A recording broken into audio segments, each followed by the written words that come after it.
오늘 말씀 앞에 부분 본문의 내용이 예수님께서 가버나움에서 갈릴리 호수를 배를 타고 건너가셔서 가다라 지방, 원래 데가볼리, 그 이방인 로마가 직접 통치하는 10개 도시가 있는 데가볼리에 있는 가다라 지방에 가셨습니다. 그래서 귀신 들린 두 사람, 이렇게 군대 귀신이 들었는데 쫓아내 주시고, 그 귀신이 요구한 대로 돼지떼에 들어가게 했는데 그 돼지떼가 몰살을 하게 되죠. 그 마을 사람들이 이런 놀라운 기적을, 진리 예수님을 보고 예수님을 청하는 게 아니라 떠나시기를 요청합니다. 경제적인 이유죠. 돈의 손실을 보니까 더 이상 예수님이 있으면 돈을 더 잃을 것 같으니까, 그런 생각 때문에 예수님을 떠나기를 요청합니다. 예수님을 영접하면 그 데가볼리 지역에 더 깊숙이 들어가셔서 복음을 전하셨을 텐데 거절을 해버리기 때문에 더 이상 들어가지 못하고 다시 갈릴리 호수를 건너서 본 동네 가버나움에 돌아옵니다. 1절이 그렇게 시작하죠. 본 동네로 돌아왔다고 가버나움을 말합니다. 처음에 출발했던.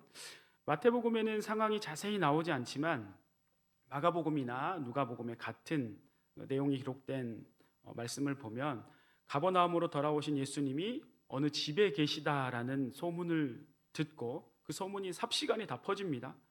엄청나게 많은 사람들이 예수님 집 앞에 몰려듭니다.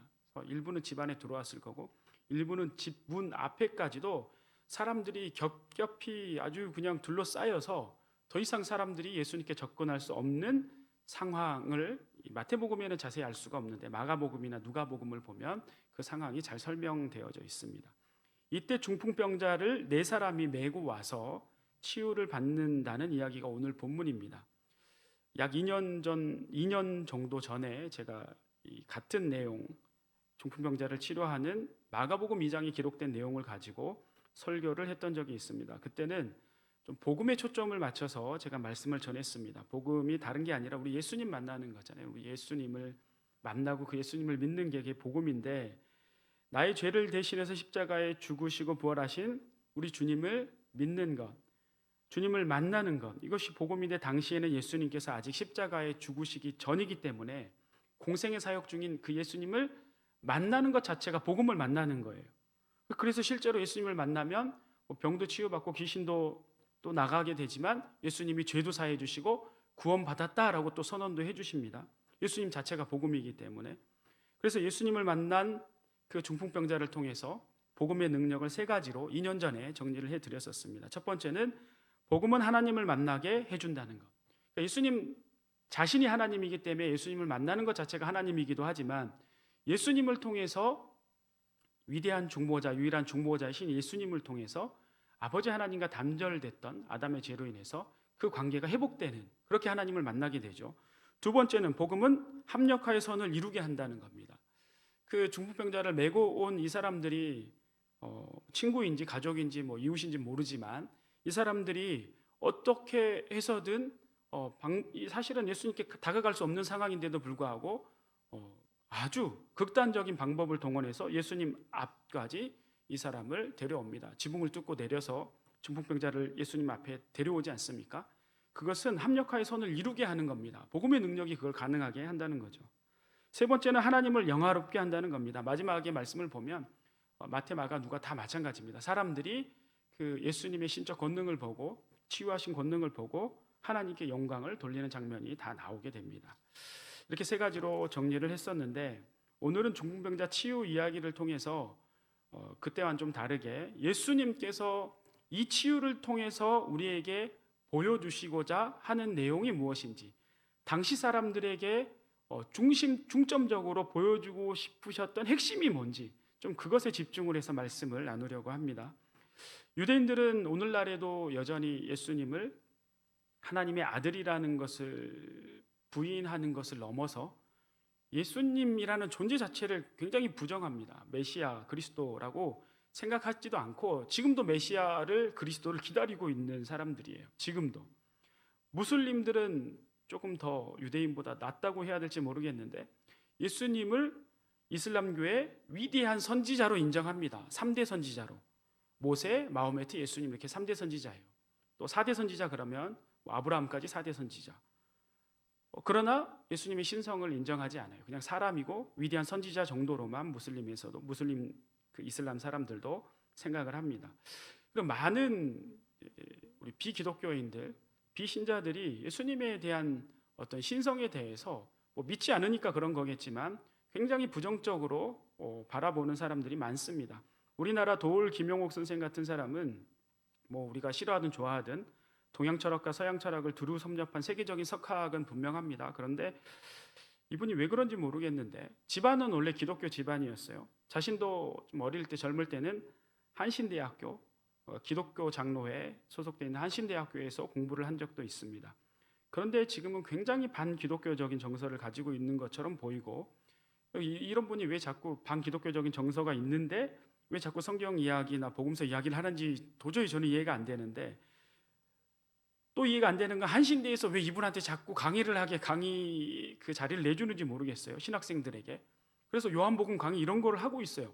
한신대에서. 한신대는 우리가 이단으로 생각하지는 않은데 좀 우리가 생각할 때는 굉장히 좀 성경을 보는 관점이 많이 다르지만 그래도 우리가 이단이라고 생각하지는 않은데 이렇게 예수님의 신성을 완전히 부인하는 이런 분에게 왜 신학생들이 강의를 하게 하는지는 모르겠으나 아무튼 그러고 있습니다. 제가 직접 들어봤어요.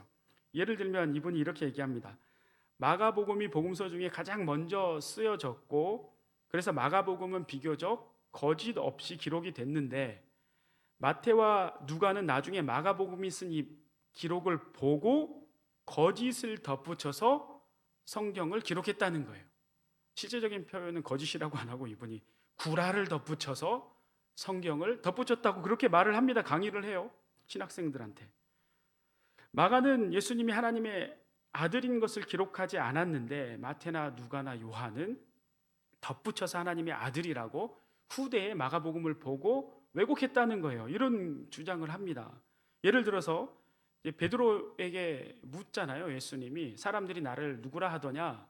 그리고 나서 베드로에게 또 물어요. 너는 나를 누구라고 하느냐 물어봤을 때 이제 마가복음에서는 주는 그리스도 신이이다 라고 베드로가 말했다고 기록이 되어 있습니다. 그러니까 하나님의 아들이라는 말은 없죠. 근데 마태복음은 똑같은 상황에서 주는 그리스도시요 살아계신 하나님의 아들이시니이다 라고 뒤에 뭔가 덧붙여 있는 것처럼 보이죠. 요한복음에서도 주는 그리스도시요 세상에 오시는 하나님의 아들이신 줄 내가 믿나이다. 여기도 하나님의 아들이란 말이 나와 있어요. 그러니까 이 얘기를 들으면 성경을 잘 모르는 사람이 보면 마치 정말 그런 것처럼 느껴지잖아요.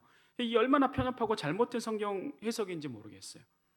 마가복음이 가장 먼저 쓰여진 것은 맞지만 내용을 잘 들여다보면 예수님께서 하나님과 동등된 신성을 가지신 분이라는 것을 여러 번 드러냅니다. 오늘 이 중풍병자 사건이 바로 그런 내용이에요. 그런 걸 잘 모르더라도 해석할 능력이 없더라도 최소한 이 그리스도라는 말의 뜻만 제대로 알아도 저렇게 생각할 수가 없는 내용입니다. 아니면 최소한 예수님께서 나중에 그 서기관들하고 다윗 자손 논쟁하는 게 있어요. 그리스도는 메시아라는 뜻입니다. 같은 뜻이에요. 원래는 기름 부음 받은 자라는 뜻인데 그래서 구약의 삼중직 그러니까 왕, 제사장, 선지자가 기름 부어 받잖아요. 그게 그리스도 세 개의 직분을 다 갖는 거예요. 그 세 개의 직분을 다 갖는 분은 예수님밖에 없단 말이에요. 나중에 구원하러 오시는 메시아밖에 없어요. 메시아 그리스도 같은 뜻인데 그 그리스도가 누구냐라고 물었을 때 서기관들은 다윗의 후손이라고 대답을 해요. 예수님이 뭐라고 하시냐면 시편 110편 1절에 이렇게 말씀합니다. 여호와께서 내 주에게 말씀하시기를 내가 내 원수들로 내 발판이 되게 하기까지 너는 내 오른쪽에 앉아 있으라 하셨도다. 다윗이 그리스도를 주라고 했다라는 거예요. 말씀 다시 한번 그 말씀 보여주시면 여호와께서 내 주에게 말씀하시기를 지금 다윗이 쓴 시인데요. 이게 여호와께서 그러니까 성부 하나님을 말합니다. 내 주에게 여기서 내는 다윗이고 주에게 할 때 주는 예수님을 말해요. 그러니까 다윗은 구약의 인물인데 예수님이 오시기 한참 전인데 하나님과의 깊은 교제 속에 하나님이라는 존재가 아버지 하나님만 계시는 게 아니라 그 주라고 부르는 그리스도 예수님이 있다라는 걸 알았어요. 그래서 그 아버지 하나님 여호와께서 그 예수님, 그 주님에게 뭐라고 말씀하시냐면 내 원수들로 내 발판이 되게 하기까지 너는 내 오른편에 앉아 있으라. 이 얘기는 무슨 얘기냐면 창세기 3장 15절에 그 뱀이 범죄했을 때, 옛 뱀은 마귀를 말하잖아요. 그 범죄함으로 말미암아 벌을 줄 때 그 뱀에게 벌을 주면서 땅을 기면서 영원토록 흙을 먹을 거라고 하시면서 나중에 여자의 후손에게 네 머리가 상할 것이다 라고 말하잖아요. 이 얘기는 나중에 하나님이신 예수님께서 여자의 후손으로 인간으로 성육신하셔서 오셔서 뱀의 머리를 상하게 한다, 뱀을 심판하실 것이다 라는 거죠. 그러니까 그 때가 이르기 전에는 주님이신 그 예수님이 하나님 우편 보좌에 있어라 라고 여호와 하나님이 얘기했다는 거예요. 그것을 다윗이 뭐 환상으로 봤는지 꿈에서 봤는지 모르겠으나 그것을 하나님과의 깊은 교제 속에 보고 시편에 딱 남겼다는 거죠. 이 얘기를 유대인들에게도 말하면 안 듣는 척이에요. 모르겠다고요. 너무 명확하게 예수님이 드러나 있는데, 그리스도라는 존재가, 예수님이라는 존재가 그냥 사람이 아니라는 것을 알 수 있는데 유대인도 무슬림도 이 도올 김영옥 선생도 이런 것들은 전혀 볼 생각을 안 하는 거죠. 예수님이 신성을 드러내신 첫 번째 사건이 바로 이 중풍병자 사건입니다. 그 전에는 예수님께서 하나님 나라에 대해서, 또 하나님 나라 백성에 대해서, 그리고 믿음에 대해서, 또 예수님을 찾아오는 자들 궁일이 여기시고 민망히 여기시고 다 병도 치료해 주시고 귀신도 내쫓아 주시고 딱 그렇게 사역을 하셨어요. 본인이 신성을 드러내지 않으셨어요. 그런데 신성을 드러낸 첫 번째 사건이 이 중풍병자 사건입니다.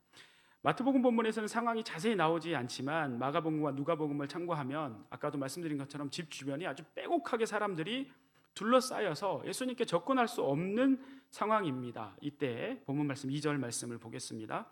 2절 말씀 보시면 침상에 누운 중풍병자를 사람들이 데리고 오거늘 예수께서 그들의 믿음을 보시고 중풍병자에게 이르시되 작은 자야 안심하라 내 죄사함을 받았느니라. 제가 마가복음과 누가복음을 같이 참고해서 그 상황을 좀 더 자세히 말씀드리면 이미 알고 계시겠지만, 이때 네 사람이 중풍병자를 메고 오는데 집을 문 앞쪽으로 접근조차 할 수 없을 정도 사람들이 가득히 있습니다.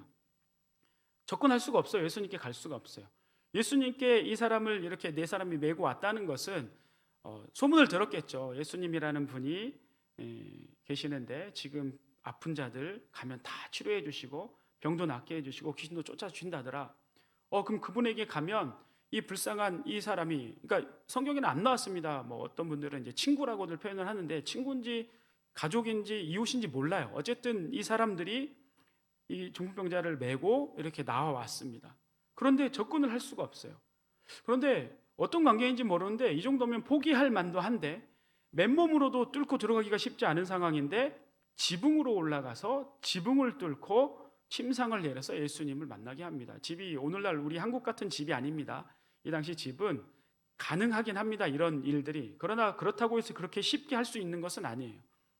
남의 집을 그렇게 다 훼손하면서 한다는 것은 굉장히 위험 부담이 있는 것이죠.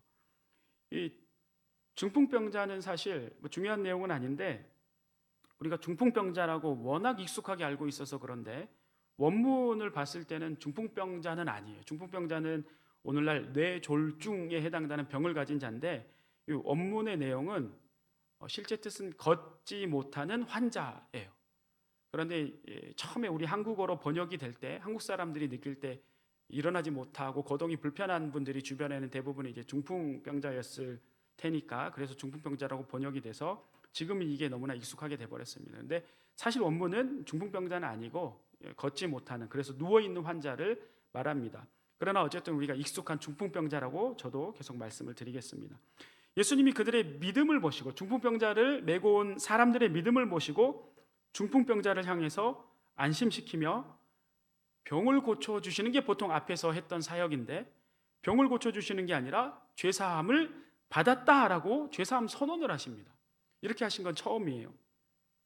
이러면 오해가 있을 수 있습니다. 다른 사람의 믿음으로 죄사함을 받고 구원받을 수 있는 것인가? 제가 명확하게 말씀드리는데 그렇지 않습니다. 절대 그런 일은 있을 수 없습니다. 구원은 자기 믿음, 자기 신앙으로 구원받는 거예요. 다른 사람 믿음으로 구원받는 일은 절대 있을 수 없습니다. 이 이야기는 8장에 나왔던 백부장 이야기를 생각해 보시면, 같이 보시면 금세 이해하실 수 있습니다. 백부장이 자기 하인의 병을 고치게 하기 위해서 예수님 앞에 나오지 않습니까? 예수님이 백부장 하인을 보고 병을 고쳐주셨어요? 백부장을 보고 하인의 병을 고쳐주셨어요? 백부장의 믿음을 보고 병을 고쳐주셨죠. 그거랑 똑같은 거예요.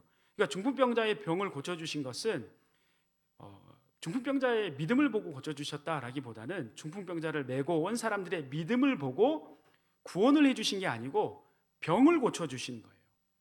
그러면 왜 병을 고쳐주시기 전에 죄사함을 선언을 하셨느냐? 이것은 다른 사람의 믿음으로 구원을 받는 걸 말씀하시려는 게 아니라 이런 치료 과정은 의도하신 특별한 의도가 있는 겁니다.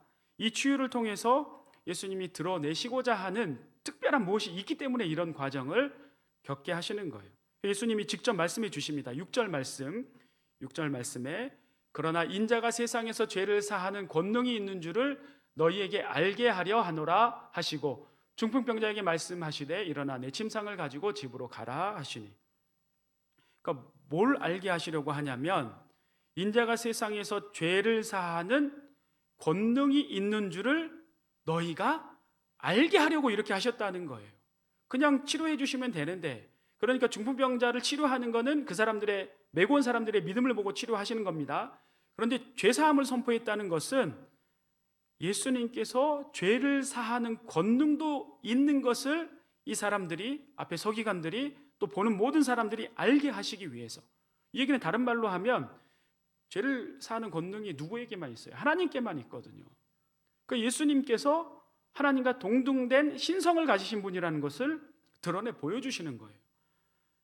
물론 제사장들도 제사함 선언을 합니다. 그런데 이것은 질적으로 완전히 다른 거죠. 제사장들은 제사를 지낼 때, 속죄제를 하나님께 드릴 때 절차적인 과정에서 그 제물을 가지고 온 사람들이 제물을 직접 잡습니다. 잡고 그 제물에 손을 얹어가지고 먼저 그 죄를 정가시키고 하는 이런 것들을 이제 제사장이 집례를 하고 그 제사의 과정 중에 제사를 드리면서 마지막에 죄사함의 선언을 하죠. 선포를 해요. 그러니까 이런 거는 절차적인 과정에서 하는 것이지 제사장은 아무 죄를 사할 권한도 권능도 없는 사람들이에요. 실질적으로 죄를 사하는 권한은 하나님께만 있는 겁니다. 그런데 예수님이 그 권한이 있다라는 것을 지금 보여주시기 위해서 이렇게 한다고 직접 말씀을 하셨어요. 다시 정리를 해보면 다른 사람의 믿음을 가지고는 구원받을 수 있지 않습니다.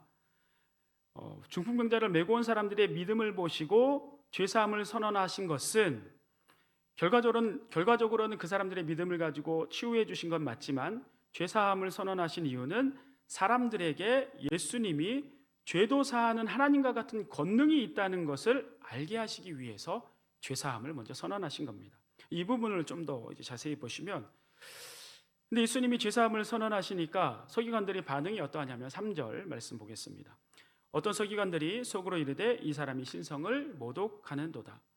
제가 반복해서 말씀드렸듯이 죄사함 선언은 하나님께만 권한이 있고 그 권능이 있어요. 그런데 예수님이 서기관 볼 땐 그냥 사람이란 말이에요. 어떤 랍비란 말이에요. 선생님인데 하나님인 것처럼 죄사함을 선언해요. 이런 신성 모독하고 속에서 부글부글 이를 가는 겁니다.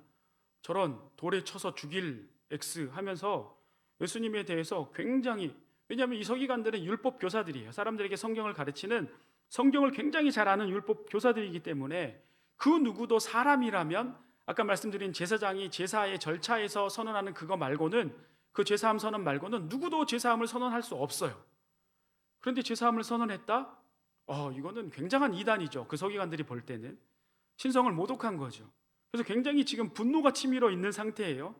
예수님께서 그 사람들의, 이게 지금 말을 한 게 아니라 속에 마음으로 생각한 건데 예수님이 그 마음을 다 아시고 왜 악한 생각을 하느냐라고 말씀하시면서 5절에 이렇게 되묻습니다. 5절 말씀, 내 죄사함을 받았느니라 하는 말과 일어나 걸어가라 하는 말 중에 어느 것이 쉽겠느냐. 성도님들, 어떤 게 쉬운 거죠? 죄사함을 받았다 이 말과 일어나 걸어가라 이 두 가지 말 중에 어떤 게 쉬운 거예요? 이 설교 많이, 제가 알기로도 제가 온 이후에 담임 목사님이 2번 설교하셨어요. 이 부분 담임 목사님이 다 말씀해 주셨어요. 어떤 게 쉬운지. 죄사함을 선언한 것이 쉬운 거죠. 우리 인간에게는 일반적으로. 왜냐하면 죄사함을 선언하면 그 죄사함이 정말 받았는지 안 받았는지 어떻게 증명이 돼요? 그렇죠? 그러니까 그것은 어떤 증거를 내밀 필요가 없어요. 그런데 일어나 걸어가라 그러면 누워있는 환자가 치료가 돼서 일어나야 돼요. 나에게 그런 능력이 없는데 그런 말을 하는 것은 굉장히 어리석은 것이고 함부로 말할 수 없는 부담스러운 얘기죠. 그런 의미입니다. 그런 의미에서 죄사함을 선언하는 게 더 쉽다라는 것인데, 예수님께서 이렇게 질문하신 의도는 이 사람들에게 둘 중에 정말 어떤 게 쉬운가 물어보려고 물어보신 게 아니에요. 그건 하나도 안 중요합니다. 어떤 게 쉬운 건지는 하나도 중요하지 않아요. 죄사함을 선언하신 예수님에 대해서 신성 모독이라고 하면서 마음속에 이를 갈고 있는 이 서기관들에게 예수님이 실제 죄도 사하시는 권한과 능력이 있는 분임을 확실하게 보여주시면서 각인시키기 위해서 질문하신 거예요. 이해되시죠? 진짜 어떤 게 쉬운지를 물어본 게 아니라 이 사람들에게 예수님이 신적 권능을 가지고 죄사함의 능력이 있다는 것을 확실하게 보여주시고 각인시키기 위해서 이렇게 질문을 하신 겁니다. 의도적으로. 이 당시 사람들은, 서기관들 특히 병과 죄의 관계에 대해서 어떻게 생각하는지를 좀 아셔야 되는데, 구약시대 사람들도 다 마찬가지고 예수님 시대 사람들도 마찬가지인데, 태어났을 때부터 장애인인 사람들, 그리고 아니면 병에 걸린 사람들, 이 사람들의 병에 걸린 원인, 장애인으로 태어난 원인을 죄 때문이라고 생각을 했어요. 죄 때문이라고 믿었어요. 그러니까 병의 근원이 바로 죄인 거죠. 그러니까 장애인도 아니고 병이 없는 사람은 죄가 없다고 얼마나 교만하겠어요. 이런 인식이 이 사람들 속에 있었어요. 특히 이 서기관들이 얼마나 이런 그 의식이 가득했겠어요. 자신들은 굉장히 죄가 없는 사람들이기 때문에 사회적 지위도 이렇게 있고 말씀도 잘 알고, 그러나 저 중풍병자 같이 병 걸린 자들은 죄 때문에 저렇게 병 걸려 있다라고 생각하는 게 그들의 생각이고 인식이었습니다. 그 당시 그 사람들이 그랬어요. 그럼 그 사람들의 인식의 수준에서 보면 병이 원인이기 때문에, 병의 원인이 죄이기 때문에 병이 나으려면 죄가 없어져야 병도 낫는 겁니다. 이게 논리적으로 맞는 거죠. 그래서 예수님께서 치유하시기 전에 먼저 죄사함을 선언을 하셨고, 그 죄사함이 실제 죄를 사하신 것이라고 증명이 되려면 병이 나으면 되는 거예요. 병이 낫게 되면 예수님이 앞서 죄사함을 선언한 그 죄사함의 능력이 있다라는 것이 증명이 되는 겁니다. 예수님이 이런 의도로 이렇게 지금 치유를 진행하시는 겁니다. 실제 죄와 병의 연관성이 있어서 그렇게 하신 게 아니라 당시 사람들의 병과 죄에 관련된 인식에 따라서 수준을 맞춘 겁니다. 신성 모독이라고 생각했던 이 서기관들에게 그들의 율법적 지식의 수준에 맞춰서 예수님은 죄사함의 능력을 가지신 분이다라는 것을 보여주고 계신 겁니다. 예수님께서 이렇게 신성을 드러내어 알려주심으로 율법을 누구보다 잘 알고 있다고 자부하는 이 서기관들도 꼼짝 못했습니다. 속으로만 부글부글 끓고 있었지 어떻게 할 수가 없었어요.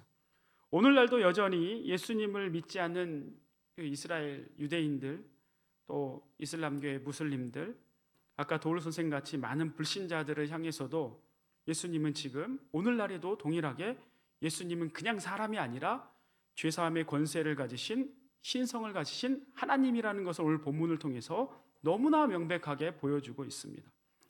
동시에 이 이야기에서 예수님이 죄사함을 선언한 그 이야기는 단순하게 치유 이야기로 끝나지 않습니다.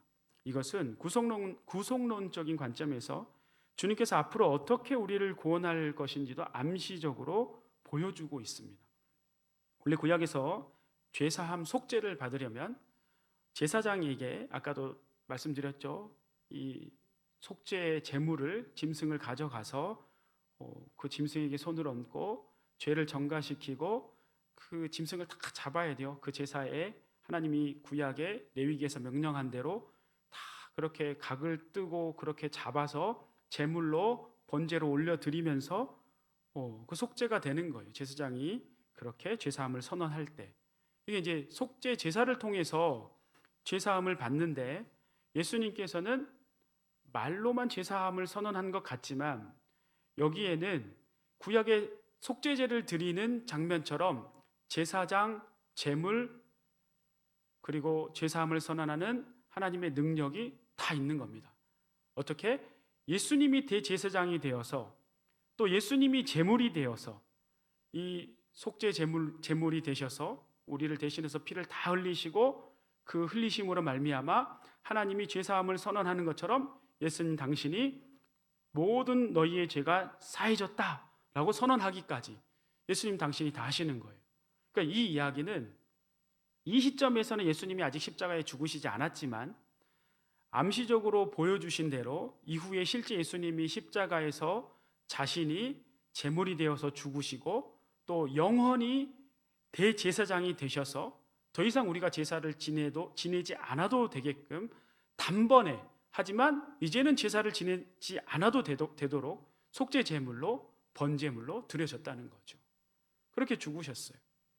그래서 오늘 본문에서 우리 예수님께서 중풍병자에게 죄사함을 선포하신 것처럼 우리는 십자가에 죽으셔서 우리의 죄사함을 이미 2000년 전에 죽으심으로 선포해 주신 게 오늘날까지 여전히 적용되어서 말씀하고 있는 거예요. 내가 너의 죄를 다 담당했다. 십자가에서 내 피를 다 흘려서 너의 죄를 내가 다 씻었다. 너희 죄사함을 다 받았느니라 라고 오늘날 우리에게 여전히 동일하게 말씀하고 계시는 겁니다. 우리 성도님들, 그 죄가 쉽지 않습니다. 우리가 다 거룩한 모습으로 아무 죄에 문제가 없는 것처럼 이렇게 멀쩡하게 있지만 우리 성도님들 신앙생활을 하면서 저도 마찬가지고요. 이 작은 죄부터 마음의 죄, 여러 가지 그 하나님 앞에 정결하게 온전하게 서기 위해서 우리가 이 죄와 그 참 끊임없는 싸움을 하지 않습니까? 근데 끊임없이 싸움하고 죄에 우리가 경계하고 어떻게든 이 죄에 대해서 모양이라도 버려야 되는데 우리가 잊지 말아야 할 것은 그 죄에 대해서 우리 예수님께서 이미 다 피값으로 갚으셨다는 것이고, 그래서 우리는 죄에 대해서 회개를 해야 되지만 그 죄의 죄책감 때문에 시달릴 필요는 없다는 거예요. 철저한 회개는 필요하지만 그 죄의 늪에서 빠져나오지 못해서 허우적거릴 필요는 없다는 겁니다. 그러한 예수님의 죄 사함과 우리를 위한 구원을 잊지 마시기를 바랍니다. 다음 주 24일이 이제 종료주일입니다.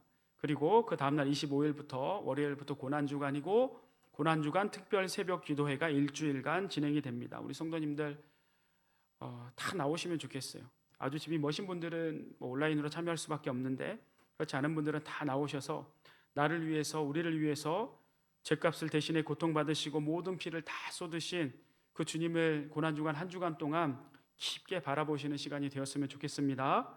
죄의 사슬에 벗어나지 못해서, 죄의 늪에 벗어나지 못해서 아직도 죄악 속에서 호적거리는 분들이 혹시라도 있으시다면 우리 주님이 내 죄를 다 사하셨다는 것을 믿으시기 바랍니다. 십자가 보혈의 능력으로 죄의 사슬을 끊고 죄의 늪에서 빠져나와서 이제는 구원의 은혜를 누리며 하나님께 영광 돌려드리는 우리 모든 성도님들 되시기를 축원하고 축복합니다.